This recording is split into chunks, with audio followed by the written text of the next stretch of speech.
Welcome to the UFFS Podcast with Darren Bates and Larry Fisher. Shining a spotlight on the most realistic fantasy sports platform ever. If it happens in Ultimate Franchise Fantasy Sports, you'll find out here.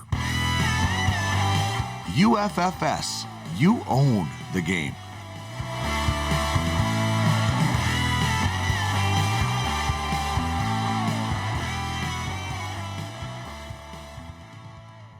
Hello, everybody, and welcome to the Ultimate Franchise Fantasy Sports Podcast number 17 with Fish and Bates. I'm Bates. He's Fish. How are you doing, Fish? Doing good, Darren. Exciting to be back. Exciting to see the new intro, the new set we're working on here. It's a real nice production, and I can't wait to get going with episode 17. Absolutely. I'm looking around, checking out my new digs. It's looking pretty flashy, looking pretty innovative, looking pretty futuristic, and that's where we are because that's what UFFS is. And I want to thank DM Productions and the mighty Dean Millard, owner of Duckmen's Dominations in the UFHL League, for a lot of this. How are you doing, Dean? I am excellent, guys. I'm really excited about the future of this platform, this podcast, and just to be chatting actual hockey this time. Last time we were chatting, we were kind of wondering what was going to be going on a lot of times. So it's great to be talking about how Duckman's Domination is, tidying up the cellar of the UFHL right now. Yeah, we're going to talk about, the actuality of the league and the fun we've had and the backroom banter, so to speak, coming up here. So today's agenda, we're going to talk about a brand new launch we have. The Ultimate Fantasy Sports Network, something new, something we're building, something we're creating, and it's just starting. A bit of a soft launch. We're also going to talk we're going to talk about the expansion draft. Of course, the UFHL, something extremely exciting, an opportunity for somebody to get in on the action we're going to talk about today with franchise number 32, and of course, living the life as a franchise owner in the UFHL and UFAHL, and I think Dean might know something about that.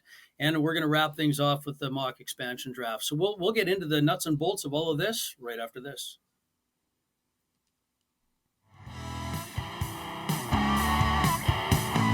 Time for a quick lineup change, but Bates and Fish will be back right away with today's guest.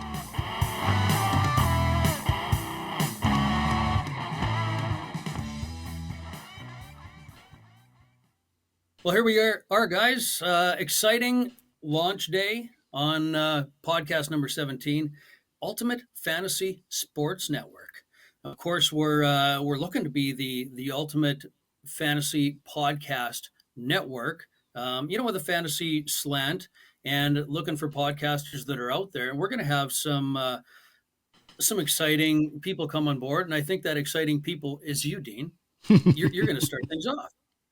Yeah, it's this is something that I'm really, really excited about. When Tony and you and I started discussing this, I'm really excited to be a part of it. And we will have a couple of shows from me. First of all, Fantasy Hockey Time is a show that will recap the week. It'll come out Monday mornings, early Monday mornings, probably about 8 a.m. Mountain Time. And just kind of a recap, the fantasy hockey in general, what happened, what's going to happen, injuries, keeping people up to date at the start of the week. So we'll be that will come out Monday mornings, and then we'll maybe stream it out a few different times. I'm also going to take kind of tackle the UFHL. I want to do a show about our league. So it's going to be UFHL Now, and that's going to come out on Fridays. It's going to look at what's been happening throughout the week, what's going on in the weekend. My good friend Larry Fisher is going to join me. He is the ultimate UFHL insider. So, we have a very passionate group, especially on Telegram. And I'm telling UFHL owners right now, we're going to be dipping into some of the Telegram talk on this show. What's going on? What rivalry is building? Really explore and explain what the UFHL is all about. throw in a baseball show in the next little while as well, because I'm a baseball nut. I can't wait for eventually us to get to baseball at some point. But yeah, I'm going to start it off with a couple of shows. And as you mentioned, we're always going to be looking out for some other ones. But I'm really excited to have the UFHL now, and kind of Larry, get kind of your reporter skills, put your reporter skills to work on that one. Yeah, I get to be the Elliot Friedman of the UFHL. Absolutely, the insider, like you said, and maybe I'll have to switch up the wardrobe and go for something similar to what Elliot Friedman had on this Saturday night. He sort of went all out with his wardrobe was a viral hit. So, but definitely looking forward to getting back to the reporter skills and really doing something different by covering a fantasy league as you would an actual hockey league, because there is the same type of news, the same type of breaking trades, behind the scenes information, especially with that Telegram community. So I think the potential is huge for the UFSN platform, the Ultimate Fantasy Sports Network, as well as specifically that UFHL Now show. I think it's going to be just like That's Hockey on TSN, or something along those lines that'll tee up, or Hockey Central on Sportsnet, something that'll tee up the latest and greatest storylines coming out of the UFHL. Guys, I think that there's nuggets that need to be told of backroom things that are happening in the Telegram chats. We definitely have our characters, as you could say, in the UFHL. They've got their different shticks going on, their different personalities, and it certainly shines through. And I think it's going to be really exciting. I'm looking forward, Dean, to actually tuning into that podcast you're going to bring forward here on the UFSN. Yeah, I think it's going to be a lot of fun. I can tell you there'll probably be a weekly George Steinbrenner / Luke segment, because as I've dubbed him in the past, he is the ultimate George Steinbrenner of our league. He's brash, he's bold, he makes amazing moves. Like the way he worked that draft was so impressive. And I think we really have to take advantage of a lot of the different personalities that we do have within this league. Listen, not everybody gets along, just like any league. Like there's owners in the NHL that don't get along with each other for whatever reason. You can't get a whole bunch of people in the same room and expect everybody to get along, but that is the beauty of it, because the passion, the opinions, everything comes out. Like, people are not afraid to call somebody out for they don't think that team is that good, or things like that. I absolutely love it, because Larry, as you know, part of fantasy hockey is the chirping and, the back and forth with everybody and that camaraderie that we seem to have in this great community. Yeah, the rivalries is huge in fantasy hockey, just as it is in the real world. So far, we haven't had any GMs challenge each other to a barn fight like Brian Burke and Kevin Lowe yet, but that day might be coming as we get more high stakes, right? As the prize money gets higher, the entry fees get higher. I think we're going to see some real rivalries, and especially with the interdivisional play, the same as the NHL this year, where 4 teams from each division make the playoffs, or 4 franchises, and that head-to-head in the playoffs is where you're really going to see those rivalries carry from one year to the next. And it is definitely going to be a high-stakes platform with a lot of emotion involved. The more you have invested in something, the more emotional you are about it. So, but at the same time, the camaraderie is just as good as the rivalries, right? I mean, we highlight some of the call-outs and stuff, but the camaraderie is excellent to see too between all the GMs and the owners. We had our initial owners meetings in October, and it was, everybody was really amicable, and tons of great ideas, tons of great hockey minds among these 31, soon to be 32 franchise owners and the general managers group that they've hired. So the UFFS podcast, just as this one is right now, is also going to be on the network. So consider this a soft launch of the UFSN, the first official podcast on the UFSN. Dean Millard, of course, going to bring a couple our way. And anybody that's out there, that's doing a podcast already with a fantasy slant, there could be a smattering of real world sport podcast opportunity as well. We'd certainly be interested in hearing from you. So we'll look to find a fit. But, we talked a lot about already the excitement that happens within the UFHL, the upcoming expansion, and we're going to bring one more exciting aspect to the UFHL with franchise number 2. So the UFL expansion draft or auction, actually, I should say, is already underway. It's been underway for a little bit. Last I checked, and I don't know, Larry, if it's changed, but last I checked, The bid was at $1,800 USD. And I know it's, with a week to go, it's only going to go higher. Yeah, the starting bid was $1,500 USD, which was the average sale price of the last 10 franchises in the UFHL. But the two most recent franchises around Christmas time in December were $2,200 USD and $2,400 USD, continuing to raise the bar on franchise values in the UFHL. And you look at what some of the other crypto projects, NFTs, are selling for. Anything under $2,500 is a steal. And you're right, at $1,800, starting at $1,500 earlier in January, now up to $1,800. I think this final week, especially that final day on March 1st, Monday, March 1st, auction ends at 6 p.m. Eastern, 3 p.m. Pacific time. I think it's going to be must-see TV on March 1st to see how intense that bidding war gets and who really wants to join the Ultimate Fantasy Hockey League, and to be able to mirror that NHL Seattle expansion process every step of the way between March 1st and July 21st, when that roster will come to fruition through the expansion draft. Yeah, you know what? I think that, if you're an elite fantasy sports contender, you definitely want to be a part of that. And I'm so excited. I'm in the giving mood. So here's what we're going to do. We're actually going to do a merchandise giveaway. And this is the very first merchandise, or I should say prize giveaway that we've had yet on this show. And this is to do with the merchandise, the UFHL merchandise or merch shop, as we call it. So you can even see it on the screen now. There is a poll up right now on Twitter at UFHL League. Now, what you have to do is you have to go there. You have to go to that Twitter page. You have to, hopefully put a vote into the poll on what you think this expansion franchise is going to sell for. There's 4 options.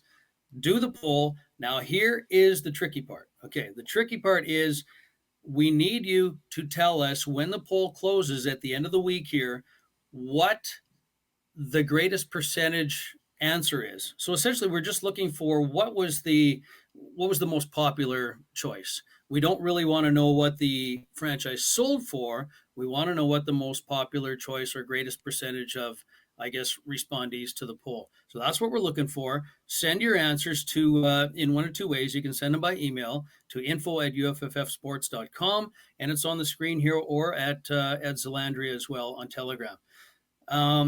Everyone who enters it correctly is going to be entered into a draw, and the draw is going to be made the next podcast on March the 7th. Please include your name with the answers, so at least we can announce a name. If you want to remain anonymous, that's up to you, but it's kind of nice to shout out a name. And what you're going to get, sorry if I didn't say it, is a set of pillows and a blanket. So the set of pillows is 3 pillows and a blanket. The logo will be of the winner's choosing. How's that sound, Dean? Exciting? I think that's really awesome. I mean, if you go and look at that merchandise store, and this is where we talk about, the separation between your $100 fantasy keeper league and the UFHL. I mean, there is a lot of work. Listen, you can see it right above me. We have, I think, I'm a little biased. I think we have the best logo in the league. I'm scared of that duck when I come in here sometimes as well. So there is a lot of time, money, and effort have been put into these logos. There are some amazing logos out there, and there's some great stuff at the merch store. So I absolutely love this. I actually already went and made my vote. I'm not giving away any of my secrets, but I think it's amazing. There's some really, really cool logos. And I don't know about you, like I obviously collect jerseys, but I love, I love the Quebec Nordiques because it's a cool logo. So I don't have to be a massive fan of the team to want to have that logo. I just think it has to be cool. I'm definitely going to be collecting some merch from our merch store because, as I said, there's been a lot of work and some really, really beautiful stuff that people have come up with in this league. Yeah, the branding's cool. As you can see, I have a demonstration product right behind me as well. That is an official UFFS blanket from the merch store, and it's soft as anything, and it's sharp. The colors just pop out. I love it. Can't wait to see, a number of these other logos that have been created by owners within the UFHL and UFAHL and the scouting logos as well. There's been some phenomenal work done. And if I could afford it, I would go on that merch store and I would order every single one of them. And that day will come, but it's going to take some time. Larry, we got to replace some of those Oilers jerseys behind you because to me, that's just not looking that good. And Dean makes a strong sales pitch for Duckman's Domination, blankets and pillows. And to be honest, that's a revenue generator for the franchises. They get a good kickback, a good percentage of that sale goes to the franchise owner. So if you buy a set of Duckman's Domination pillows or a blanket, a good percentage of that revenue is going in Dean's pocket and going towards Duckman's Domination. So Dean's a bit of a salesman there on the spot, but you love to see it. And I'm a bit biased too, but I'm a big fan of the Duckman's Domination logo as well. I know there's the UFHL Mighty Mallards. I grew up in a small town where the senior hockey team was the Mallards and the duck theme and the same colors as well, the green and yellows. So that logo resonates a little bit with me and takes me home to the Looseland Mallards of the Sask West Hockey League. Yeah, Looseland Mallards. Eh?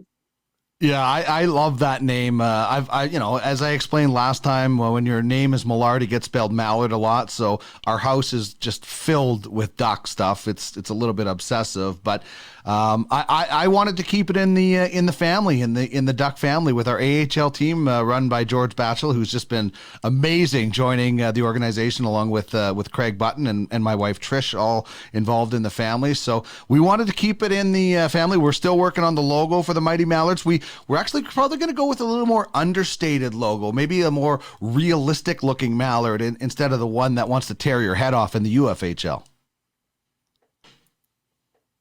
The Looseland Mallards, that was the first I heard of that, Larry. What I'm going to tell you is what I do remember is when we first had Dean Millard on our UFFS podcast, and Dean, you were explaining, and this is where you're sitting in your studio right now, and everything links with what you do in the Duckman's Domination, and you call it the Marsh. And you know what? To this day, I still think that is just the coolest thing.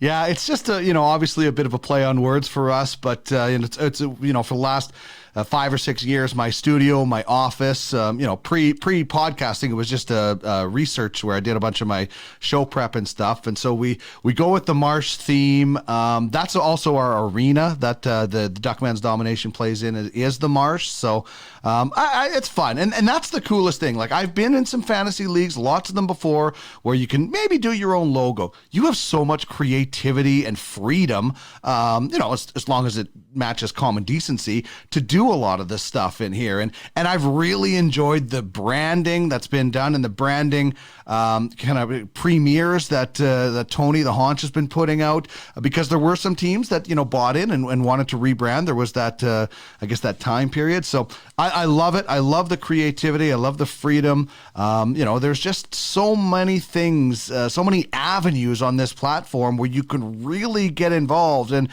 while we're not paying the $1 million in salaries, some days I feel like a real GM, man, especially with that Telegram chat. It's awesome. Yeah, it's pretty intense. Hey, we're actually going to get to living the life as a franchise owner, which obviously the focus point's going to be on you today, Dean. But Larry, the new franchise owner, it's going to be exciting to have somebody new join our group. With everything we've talked about, the new franchise owner is going to have some work to do. We talked about logos and branding. Maybe we should get into and kind of set up just what this new franchise owner is going to get if, being the successful bidder, and, some of the things they have to look forward to.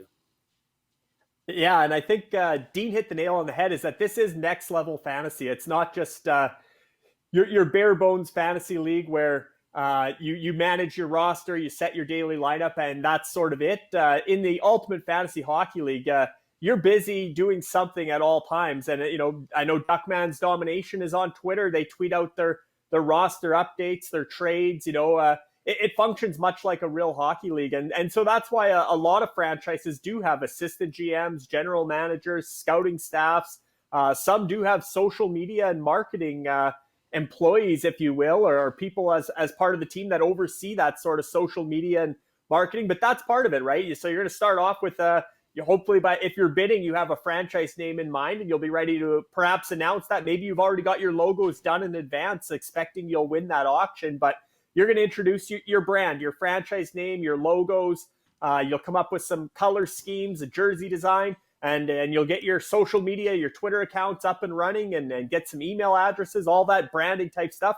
But ultimately, you're going to get the franchise. You're going to get to participate in the expansion draft, where you're going to pick one player from each of the 31 existing franchises. So a minimum of 31 players. Of course, you could do trades between March 1st and July 17th, which is the deadline for protected lists. You can wheel and deal like Vegas did. The Vegas expansion franchise, the Golden Knights, they did trades with 10 of the 30 NHL teams ahead of their expansion draft to stockpile extra prospects, extra picks, some future assets that turn Vegas into an immediate contender. So you'll have that opportunity. Another big thing, you do get the UFHL affiliate, the 32nd franchise in our revolutionary AHL fantasy hockey league. So you get two franchises for the price of one type thing, and you'll have a full year and a half to build out the roster for that UFHL, which is the same as Seattle. The Seattle Kraken got an AHL affiliate that'll play out of Palm Springs, California. I believe they're called the Firebirds or the Thunderbirds.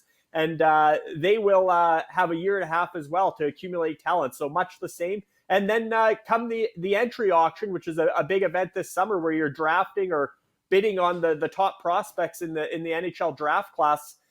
You'll have the equivalent to third overall odds there. So exactly the same setup as the Seattle Kraken get in the NHL. If you're following the Seattle expansion, you're going to get all the same advantages and perks of joining the UFHL as the final original owner, barring further NHL expansion. But it's exciting. It's a nice big package. And between the two franchises, the UFHL expansion franchise and the UFAHL affiliate, you can own up to 90 players. So you'll be drafting a minimum of 31 that you'll get for free as part of your purchase, as part of the sale price. But you'll also be accumulating up to 90 players between the two franchises as NFTs, which, as we've talked about, are skyrocketing in value. And the NFT digital asset ownership is becoming all the rage these days in blockchain and cryptocurrency projects. And there's a lot of people wanting to get involved, and this platform is ready to launch and ready to really take that to the next level in the realm of fantasy sports.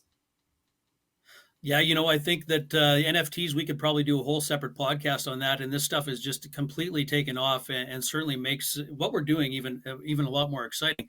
But let's start thinking about living the life as a franchise owner in the world of ultimate franchise fantasy sports, in particular, of course, the UFHL and now the newly UFAHL. And that's why we have Dean on this show today.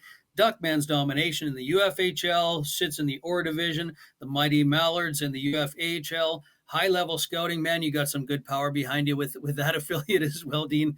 You're someone to contend with. But first of all, just a very simple question, because I just can't keep track of all this stuff. How long have you been an owner for?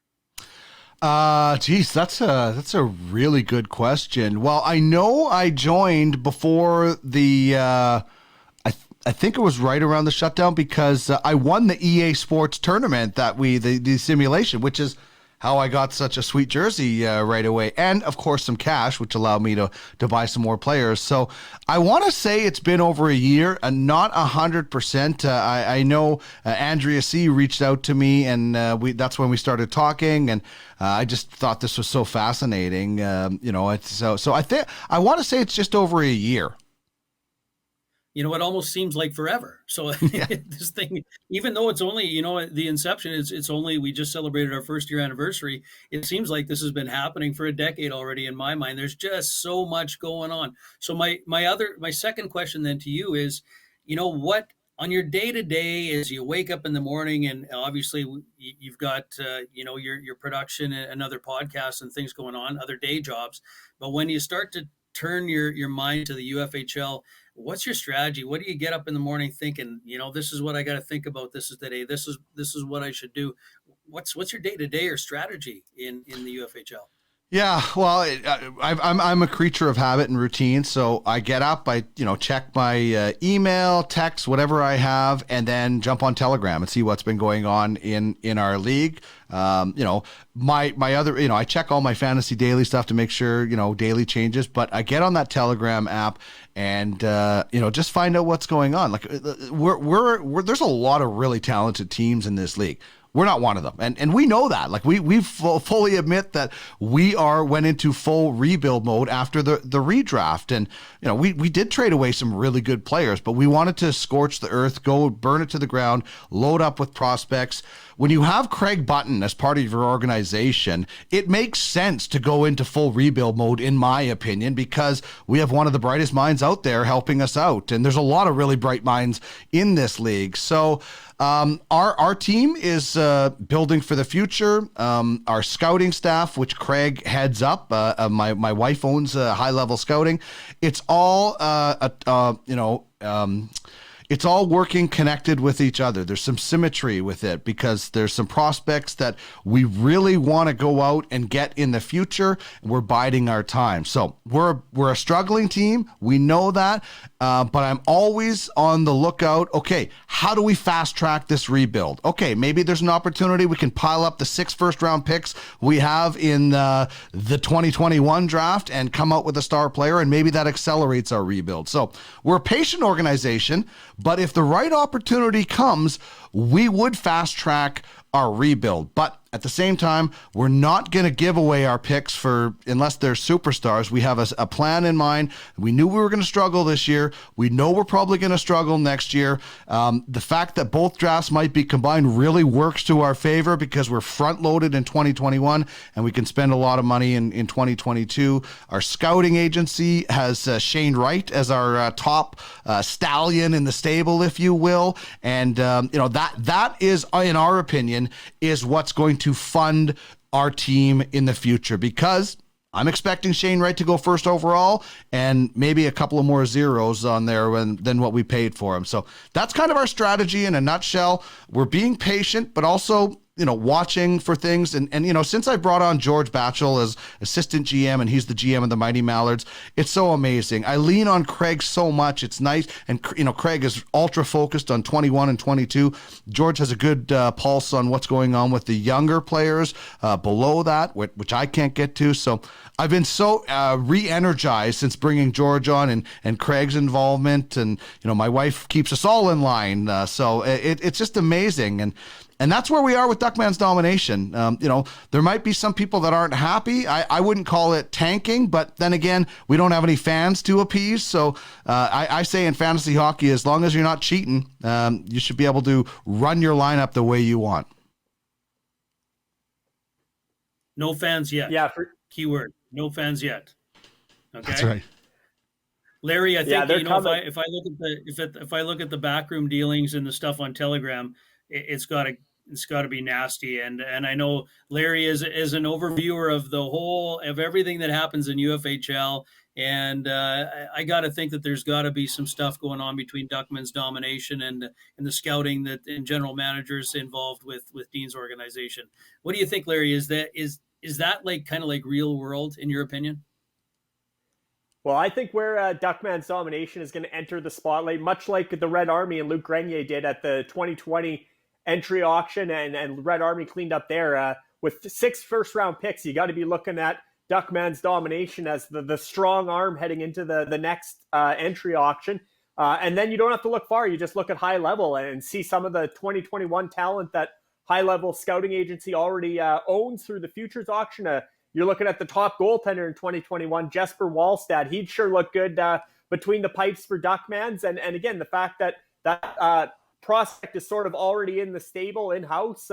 And again, I don't think tanking is necessarily the way to look at it. I think it's development. I think it's certainly well within the rules. You're still above the salary cap floor, which mirrors the NHL. So you can't bottom the franchise out. But certainly you're looking at that scouting stable and you see Jesper Wallstad there in 2021. You see Shane Wright there in 2022.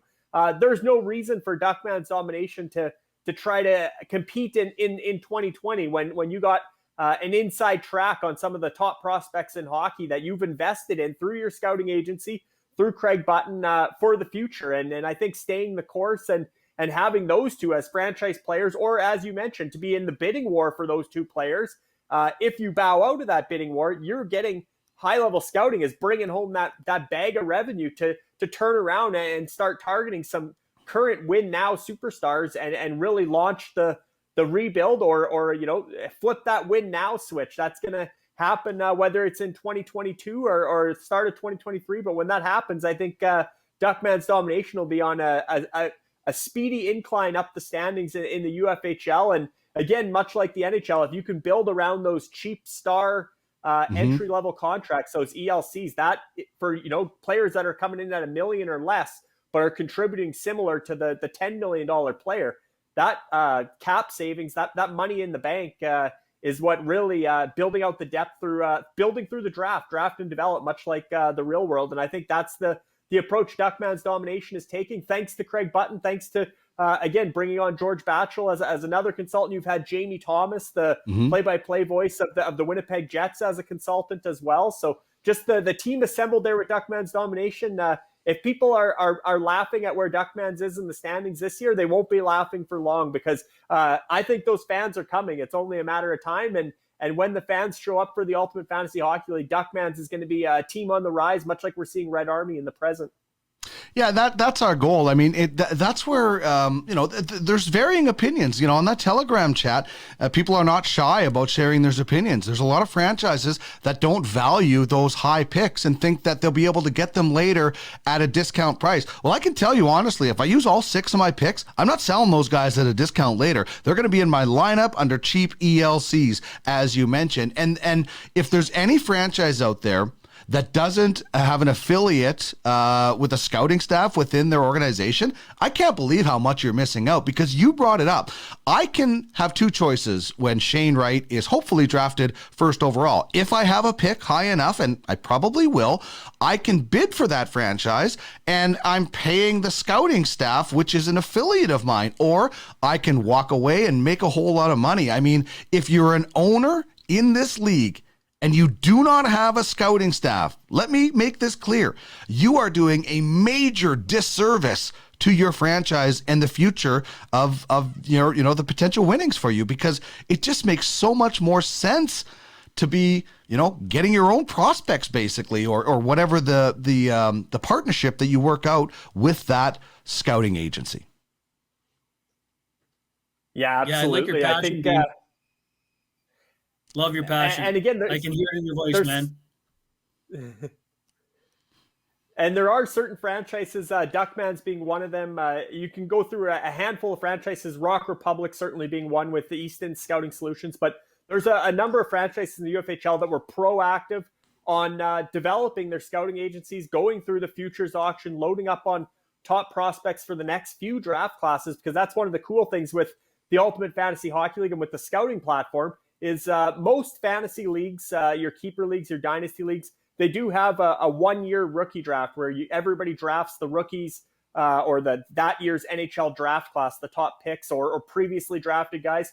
But in the UFHL, we go 3 draft years out. So you really do have a stable of draft and develop with a 3-year window that you can shape your UFHL franchise around what's coming, what that pipeline is. And as you mentioned, it's either a feeder system through the pipeline or it's a revenue generator. It's a win-win either way. And Duckmans are ahead of the game, as are a few other franchises. But certainly some franchises haven't caught on to the scouting side of the platform. And you'll notice now that the algorithms in place for the entry auction and stuff, the expenditures, I think a lot of franchises will be kicking themselves for not having that feeder system coming through their affiliated scouting agencies. So good on Duckmans for being ahead of the game, and congratulations on the 1-year anniversary of Duckman's domination being a member of the UFHL. Yeah, Dean, I actually thought your strategy was, there was the preseason rankings put out for the UFHL. The powers that be put Duckman's domination at number 30. I looked at the rankings, today, and in your number 30, and I thought you were going for that prize, but I have to tell you, I don't think there is a prize for that. But I do want to ask you, in what you do with Duckman's domination in the UFHL, is it about the money for you? Is it about the prize money? With a progressive prize pool, around 50,000 USD, is it about the money? Yeah.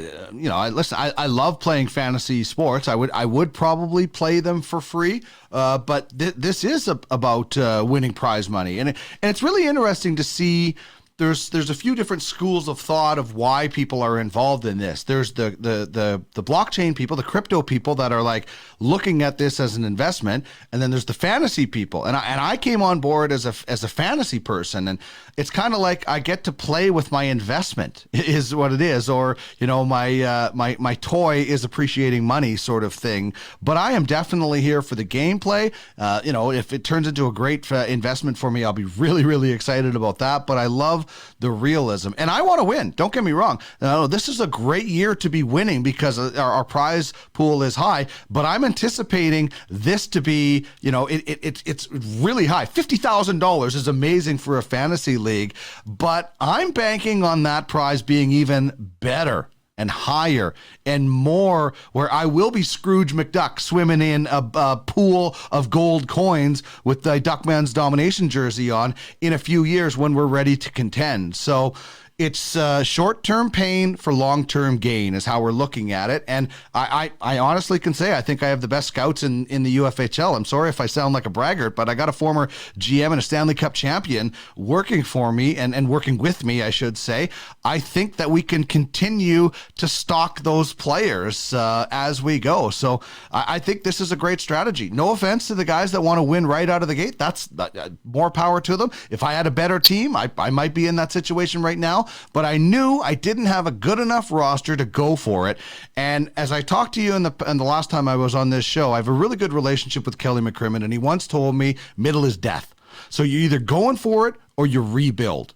And this is a guy who sold at the deadline once in 20 years as a GM of a junior team. So I'm going to take his advice and either be going for it all or rebuilding again. Middle is death. Ask the Oiler fans of the 90s. Absolutely. The middle is death. That's a great analogy by Kelly McCrimmon. I know that the year he sold, that was the Cale Clague to Moose Jaw year, which was a surprising trade, right? Because Brandon was sort of hanging around that middle, and it's like, no, we're gonna retool this. And at that time, I know Nolan Patrick was there and stuff, and it was a bit of a surprise. But certainly Kelly knows what he's doing, and it's a great guy to be taking advice from in Kelly McCrimmon, who's working wonders for the Vegas Golden Knights, landing guy like Alex Pietrangelo this year and Mark Stone and all the rest. But I do agree, you're better off, although the payouts are a sliding scale, all 31 franchises do receive a payout every year, part of the revenue share or the escrow, if you will. So nobody goes home empty-handed, but certainly the 16 playoff franchises have a noticeable bump up in pay as soon as you're in that playoff window. But I think short-term pain for long-term gain, it's a strategy that, like I said, if you're looking at it from an investment as well, and then this is going to keep growing and the values are going to go up, you may as well be good later as opposed to contending now. But either way, I think all the franchises, I speak to almost all 31 franchise owners on a weekly basis, and I think everybody's, no matter if they're at the top of the standings or the bottom of the standings, A, they're having fun, and B, they're happy with the direction everything's going and the way everything is set up. So I do think that the realism, as you mentioned, is next level compared to any other fantasy league. And as we're going to see with the expansion franchise and the expansion draft is going to be mirroring the Seattle expansion. So it's going to be as realistic as it gets. So basically what's going to happen here is we are going to have a new owner. That is going to happen, and it's going to wrap up this auction, which is right now, sitting on Air Auctioneer. Last I checked, $1,800 price tag sitting on that thing, and we know it's going to go up. It's going to wrap up March 1st at, I believe it's 6 p.m. Eastern time. And I was hoping, if anybody looking at putting a bid on this expansion franchise is probably wondering, what am I getting into? What is this UFFS and UFHL? I hear all this talk about what does it all mean to me if I buy this thing? And that's why I thought we'd do a bit of a deep dive into living the life of a franchise owner and having you on the show, Dean. But I'm going to ask you now, any tips or advice? And again, I'm not going to ask you to give away any secrets, but any tips or advice? And I think you kind of already gave one around the scouting thing to the new franchise owner. I would just be ready, because this is unlike anything that you've ever seen. I mean, the Telegram, which is our way of communication, is so active. So just be ready. Just make sure that you can handle such an amazing experience, because I'll be honest, it's at times I'm like, oh my God, I got to get back to this guy because he wants to know about this player, and I'm doing this, and it really feels like it's being a real gem, which is an amazing feeling. So the biggest advice is be prepared, do your research, join our Telegram chat, see what it's like, learn about how the system is going to be, because this is different than a lot of things. We follow so much about the NHL.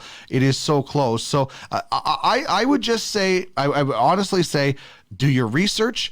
Make sure you're ready, because it is a commitment. It is high stakes. This is not for every other fantasy owner out there that plays in their $50, $25, $100 league. This is high stakes, but highly realistic. So I would just be prepared for, the greatest fantasy sports experience you will ever have.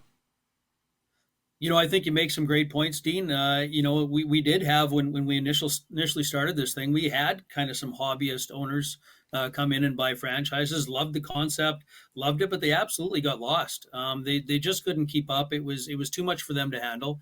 And some of them still stuck around, but the ones that sold made a nice profit on the valuation of their franchises. In many cases, it was over 10 times what they purchased it for, and that was the vision. That's what we wanted to see. And then some of those original owners are still around, and what they did is they ended up hiring general managers to take care of the day-to-day, and those were usually pretty advanced and pretty experienced hardcore fantasy players. And when you get that mix going on with a good scout affiliation, I can see, an outsider looking in, because I don't own a franchise, I can start to see the magic just start to happen, and people just enjoy it. Yeah, and here's the other thing, and the what you just jogged my memory is there's no way you can do this alone. Like, if you think that you can come into the UFHL with a UFHL team and a UFAHL team, and maybe you got some scout, you can't do this alone. Like, you could try, but you're not gonna be successful unless you are George Steinbrenner and you have a Brinks truck that follows you around all the time. So you have to get some help, whether that's forming an ownership committee and every guy throws in $500 and you get your team that way, and then you divvy up the duties the way that the guys out in on the Rock did, or you do it like I did, and you ask very nicely a former NHL GM to jump on board, and you get your wife on board, and you get another guy as an assistant GM that helps you out, and as I mentioned, Jamie Thomas, you spread it out. So when I'm listen, I had pneumonia a month ago. I was down and out. George was handling a lot of stuff while I was doing that. Some things come up. You need help. So that's the other piece of advice. Do not try to go this alone. If you do, you're most likely going to fail.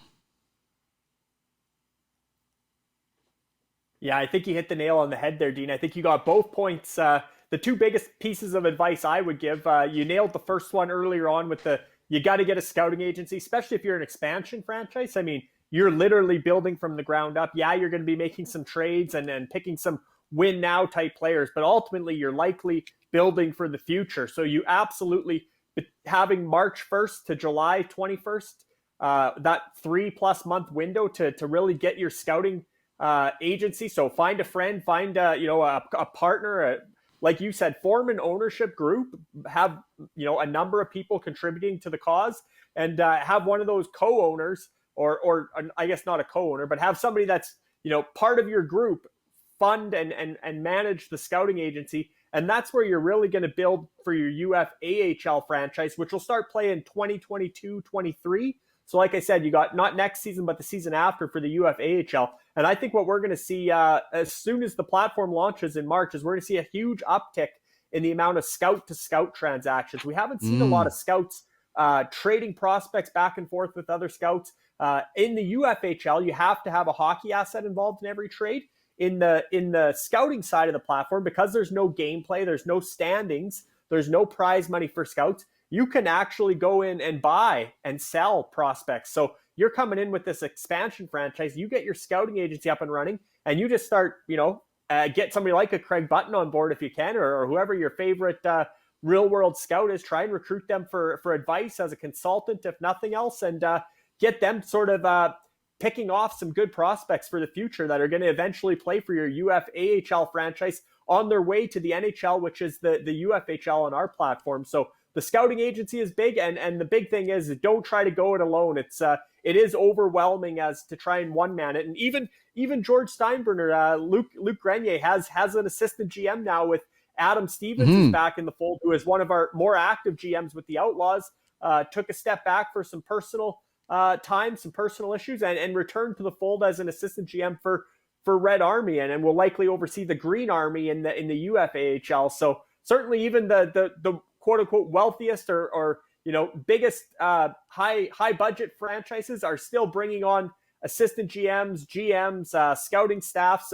Red Army also is affiliated with Alpine Prospects with Jeff Ray and Andrew Grover. So you look at that franchise, everybody thinks Luke does a lot of it himself, but he's got a four-man team now too with Adam and Jeff and Andrew. So barely any franchises are doing this alone. And especially if you have somebody running your social media or your marketing or eventually selling your merchandise and there'll be a betting platform down the road to kind of oversee encourage some betting on your franchise. So there's a lot of revenue streams coming in, and you need somebody to kind of oversee each element of the franchise. So definitely don't go it alone, and definitely don't pass up the opportunity to get your foot in the scouting door as well, because that's a very revolutionary thing that no other fantasy platform offers, but it is a huge key component to being successful in the UFHL down the road. Well, you know what? You say that Luc Grenier in the Red Army has 4 people behind him, but I beg to disagree, Larry, because I think he's got an entire country behind him. From my understanding, at least what I see in the chats, he's got a silent partner with a whole country of influence. And I'm not sure if actually it is helping. He's doing pretty good in the standings. So something's going on right there. It could be scare tactics too. Yeah, and I mean, I said 4. How can I not forget the fifth and most important, the silent partner, who, again, if you join our Telegram chats and our Telegram groups, you'll understand right away who the silent partner is, and you'll enjoy that shtick that Luke has going on as well. But Red Army's a successful franchise. There's a number of franchises right at the top of the standings. It's a grind up there in the top 5, top 10. So it's been an exciting day-to-day to watch the standings evolve. And with a total points league as opposed to a head-to-head league, there's not that week-to-week rivalry with the head-to-head and did you win, did you lose? It's over the entire season total points.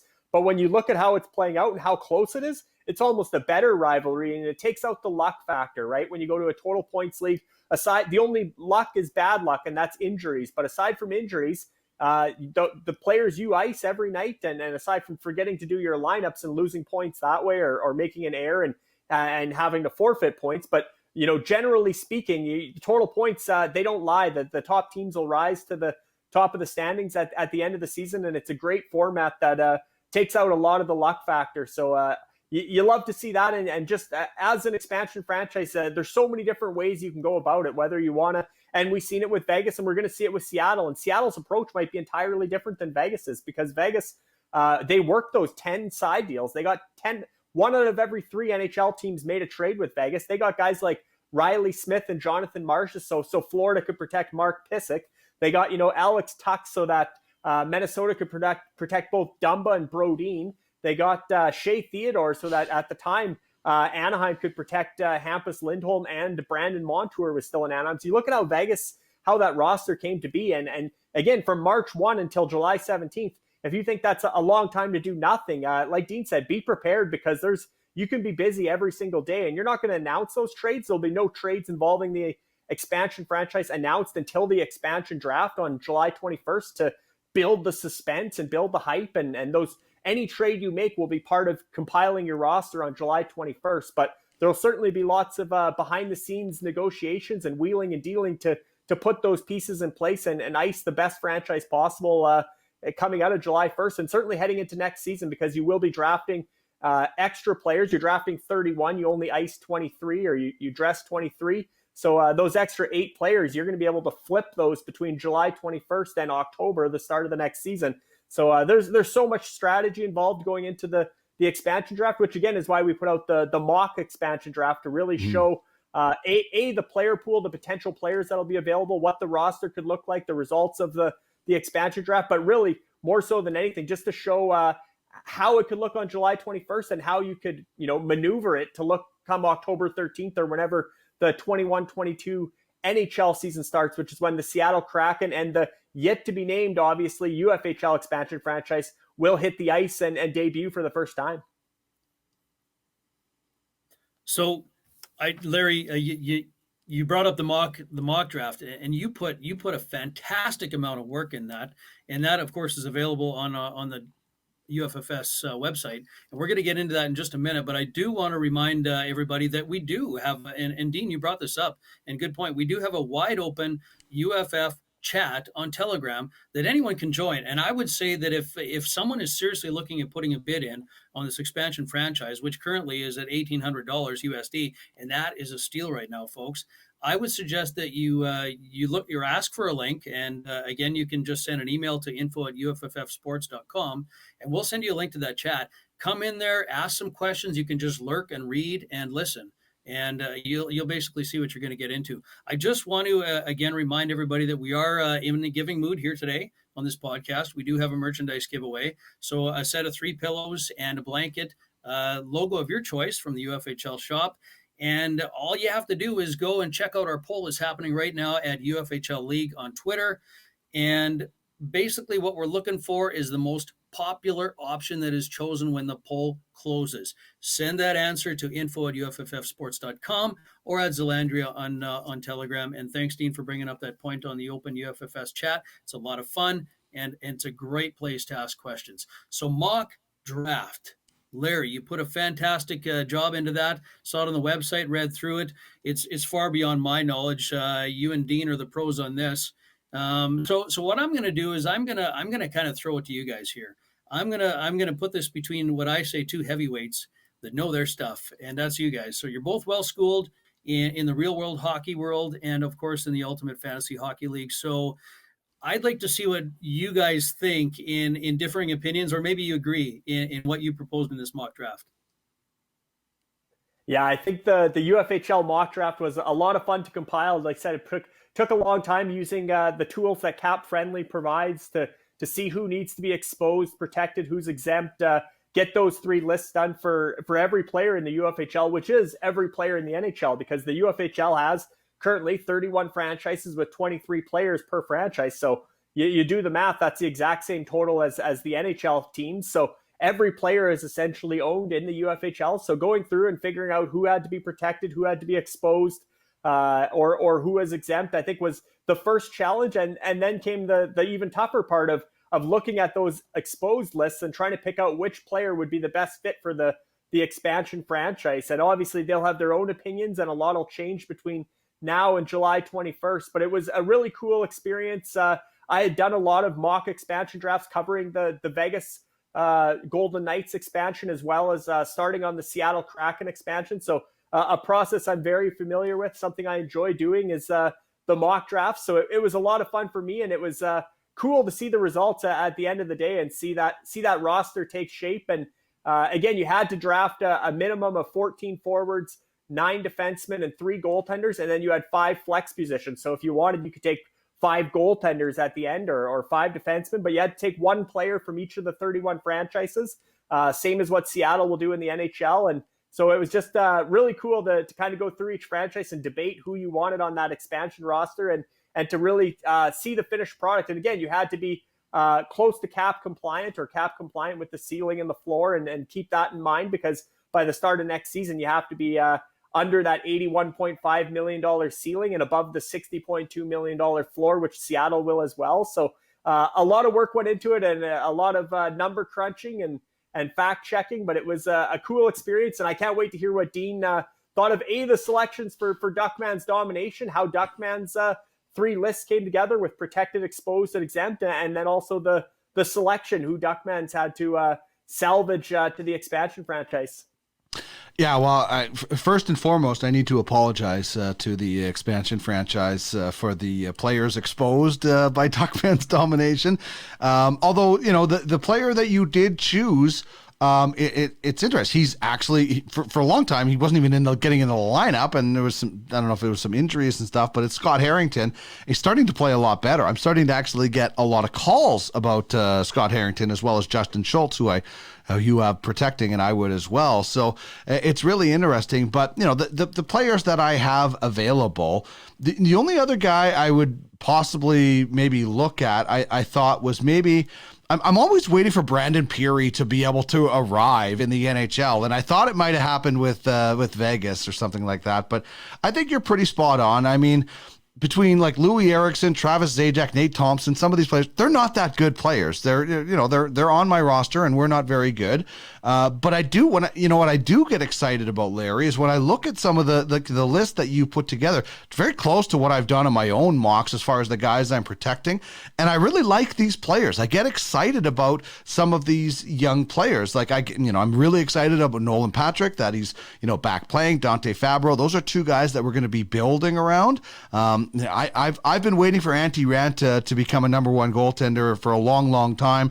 I don't know if it's going to ever happen, but I'm willing to bank on it. I paid a lot of money for William Lagesson as a free agent because I think he has potential to play in the Oilers' top four at some point in the next little while with his physicality. I know they got a lot of moving parts, but I thought it was really interesting. And again, at first I was like, geez, that Scott Harrington's not that, hadn't been doing much, but since then he's really picked up his play. So I thought you did a bang up job, man. And I just apologize for how tough my team would have been to find such a great, good player. Yeah. Some of the players exposed by Duckman's, you look at them and they're decent players, but you look at a guy like Louis Eriksson, the contract is cost prohibitive for a salary cap league. You don't want that contract. And as well, on the other side, I mean, some of the players, a guy like Brandon Peary is, like I said, those are the guys that typically end up on an NHL expansion team and take off, right? He could be the Jonathan Marchessault of the Seattle Kraken or something, right? So it is cool to see guys that get a second chance or a top six position with an expansion franchise. And certainly if Seattle picks them and they take off in the NHL, the expansion franchise in the UFHL, if they pick them as well, it could be a match made in heaven type thing. But Scott Harrington, like you said, is a guy that has taken some significant steps. The couple times I've had eye tests on Columbus this year, he stood out for me, and he's maybe been a bit more aggressive, a bit more offensive minded than usual. And so I chose to protect William Lagesson over Scott Harrington, simply for the fact that, again, Duckman's Domination invested, a significant amount in William Lagesson. He's younger, and he looked good with Adam Larsson. That Swedish pairing was looking good for Edmonton as a shutdown pairing. And one thing, again, we have to remind people with the UFHL, most fantasy leagues, or a lot of fantasy leagues, it's all about who gets the most goals and assists.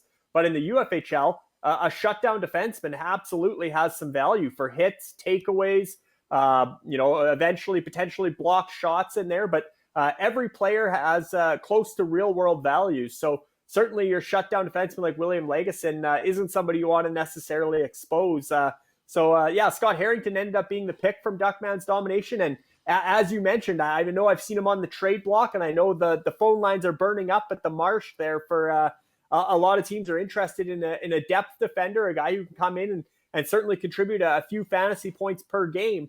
Again, because every NHL player is owned on the platform, people listening might be like, Scott Harrington, why would anybody want Scott Harrington? Mm-hmm. But realistically, he's taken a step forward this season. He's a more impactful player, but any point is better than no point, and every roster is filled up with those 6-7 defensemen. And Scott Harrington is a guy who could, be a number 5 on a lot of franchises in the UFHL. So it's not surprising that there's an emerging trade market for Scott Harrington. So you take him off that list, and maybe we are looking at Brandon Peary come July. But again, that's Duckman's Domination, who again is currently 30th in the standings. You look at some of the top teams in the top 10, in the top 15 that have more depth, and they're exposing, significant NHL talent. And that expansion franchise is going to be much like Vegas. Depth will be key. They're going to have a lot of maybe not your star first line player, because every franchise is going to protect their 7 forwards, 3 defensemen, and 1 goaltender, or 8 skaters total. So that could be 8 forwards, or it could be, 4 defensemen and 4 forwards, however you want to do it. But you can either go 7-3-1 or 8 skaters plus a goaltender. So you look at that, and most of the star players will be protected, but you're getting the best of the rest. And what you're getting is a really deep team And with no further expansion on the horizon, depth can win in this league. And if every player is chipping in at a middle six or a middle defense pairing, and potentially you could get up to 3 or 4 starting goaltenders and flip a couple for those first line forwards. So there's a lot of strategy goes into the expansion draft, but there's a lot of teams that are exposing some pretty high-end talent, especially on defense and in goal. There's going to be some starting goaltenders and some top pairing defensemen available for this expansion franchise. So it'll be a lot of fun to A, draft the roster, and then B, you got that July to October window to keep wheeling and dealing and turn some of those excess defensemen and excess goaltenders, if that's where you use your flex positions, back into higher echelon forwards and really get some offensive firepower to form a top line per se. That would be my personal strategy. Draft heavy on defense and goaltenders because it looks like there's more quality at those two positions. Take some decent middle six forwards and then try to turn some of your top defensemen. And, if you draft 4 starting goaltenders, which you literally could, there'll be starting goaltenders exposed. There'll probably be some musical chairs between now and July and the goaltenders, and following the playoffs, the UFHL franchises will have a 10-day or 2-week period to do some musical chairs on the goaltender front. And I'm sure we'll see that, but there will be some starting goaltenders available. If you draft a few of them, you got that window from July to October to flip that extra starting goalie into a top end forward. So that's what I would do. I would take the best players available, even if that means you're taking more defensemen and more goaltenders than top end forwards, and turn those extra players into better forwards between the expansion draft in July and the start of the season in October. I think we've just given away thousands of dollars worth of advice here to the new franchise owner. I think we're giving more tips and tricks than anybody so far in the UFHL has ever had, but that's a good thing. The way I see it is I'm so excited. I'm so pumped about this because, as you would know, Dean, Larry, of course, you know this, and our community will also know this, but a new owner won't know this or is going to find out soon that it's not easy to get into this thing. You can as a scout. We're always looking for scouts. We've got lots of room for scouts, especially as this whole thing expands in the world of UFFS. But you don't buy a franchise unless there's an expansion, just like in the NHL. That's what's happening here. Unless someone wants to sell their franchise, there's really no other way in. So this is kind of a historical moment. I'm so excited coming up on March the 1st. This is going to wrap up at 6 p.m. Eastern, so don't miss out on the opportunity. And it's up on Air Auctioneer right now. Bid, I think, the last I saw was $1,800, and maybe after this show it's going to ramp up a little bit more, but I'm pretty excited. I am as well, man. I'm really excited about the future and the different strategies that will be used, as kind of Larry kind of mentioned. Are there going to be some of those, like I think Seattle or NHL teams might have learned by getting burned by the Golden Knights, and we'll see what the UFHL adapts and how the expansion team kind of sorts that out. But I'm with you, Darren. I'm really pumped about the final tally and certainly about all the strategies that are going on. Yeah, it's going to be exciting. So I want to thank you, Dean, for joining us today. Of course, also producing the show. So thank you to Duckman's nomination, but DM Productions. And I want to. I think the advice you gave today is going to be extremely valuable. You might even have the phones lighting up at the Marsh on, hey, can you give me some other inside information? I wouldn't be surprised. But Larry, as we do when we always wrap up the podcast, we always talk about important dates, and I know we've got a couple. Yeah, the big one is March 1st, next Monday, March 1st, essentially, a week from today, basically. But next Monday, March 1st, 6 p.m. Eastern, 3 p.m. Pacific. That's when the bidding will technically end. That's the closing time for the auction. But of course, any bid in the last minute, the auction will extend by 1 minute. So we'll see. I'm guessing it won't end at 6 p.m. Eastern. I'm guessing there'll be some bidding wars at the deadline. It might even push it 15, 20 minutes past. But it'll be interesting to see what that final number is. And that's the big upcoming date is March 1st. The expansion franchise auction sale comes to a conclusion on that date next Monday. And after that, the next big date is sometime in March, or in the coming soon, will be the platform launch, the official where we go from right now we're operating everything on a Google sheet and on our placeholder website, but the actual platform, the real UFFsports.com website is nearing completion in the next couple weeks. Hopefully it'll be launching the platform, and that's super exciting, as well as March 7th is another big date to have circled on the calendar. That's when we're going to announce the next sport, because US is expanding into a new sport as well. So you got March 1st for the expansion franchise auction, and March 7th is going to be a big day as well with the launch of a new sport. March is going to be an extremely busy month in the world of UFFS, as you just pointed out, Larry. I also want to remind everybody that we've got this merch giveaway, and I gave all the details, and you can find it as you scroll through the podcast. And of course, we're going to be making that draw on the next podcast coming up, I believe, whatever the Sunday is, March the 7th. I also want to thank again, Dean. Thank you so much for coming on. You're always a welcoming face, and you're always welcome on this program. And we're gonna expand into our guest portion of this podcast as we move forward on the UFSN, as we launched it officially here today. So that'll be a wrap for UFFS podcast number 17. And I want to thank anyone who took the time to check us out here at Ultimate Franchise Fantasy Sports, where you own the game.